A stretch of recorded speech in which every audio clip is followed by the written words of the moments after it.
Hi guys, good afternoon to everyone. Now is January 2, 2026, Friday, and Happy New Year 2026 to everyone or to everybody.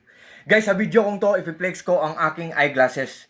3-in-1 siya guys, kasi reading glasses pa siya, anti-radiation pa siya, at the same time, photochromic din siya. What I mean po, kung matatamaan siya ng full heat of the sun or init ng araw guys, magiging tinted ang mga glasses niya, magiging sunglasses siya. So, ang ganda guys, tapos ang mura-mura lang niya. Ito guys oh, for the third time ko na itong in-order sa He Eyewear Shop. Kasi nagte-trending to ngayon guys. Ang ganda. Ito ang accent niya guys. Wait guys ha. With box pa siya. Ito siya guys oh. Ang box niya guys oh. Oh. Tingnan nyo guys oh. Ang ganda oh. Diba? Wow. Ang ganda. Like sa. Yeah. Ito ang place ko is simple, small, but terrible. Yan. Oh. Ito guys oh. Ang ganda ng accent guys oh.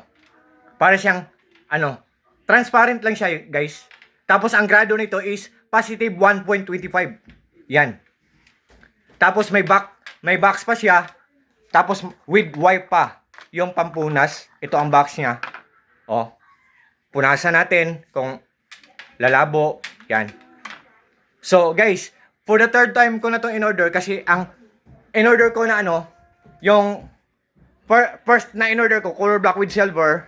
At yung second na in-order ko is yung guys, color black with silver din. Positive, ang first na in-order ko is positive 0.75. Ang second in-order ko is positive 0.50. At ang for the third time para sa akin, positive 0.25. Pero sa shop na He Eyewear, ang ganda kasi guys. Tapos nagtitrending siya guys. Tapos ang mura lang. So sa lahat po ng mga friends ko, kung nangangailangan po kayo ng reading glasses guys, accurate talaga siya. Kung ano ang grade nyo sa mamahalin na reading glasses, same din sa ganito. Sa mumurahin lang pero ang ganda pa ng quality. Tapos ang mura pa. So, sa lahat ng mga friends ko dyan, God bless us all guys. And thank you po sa trust at support. Peace.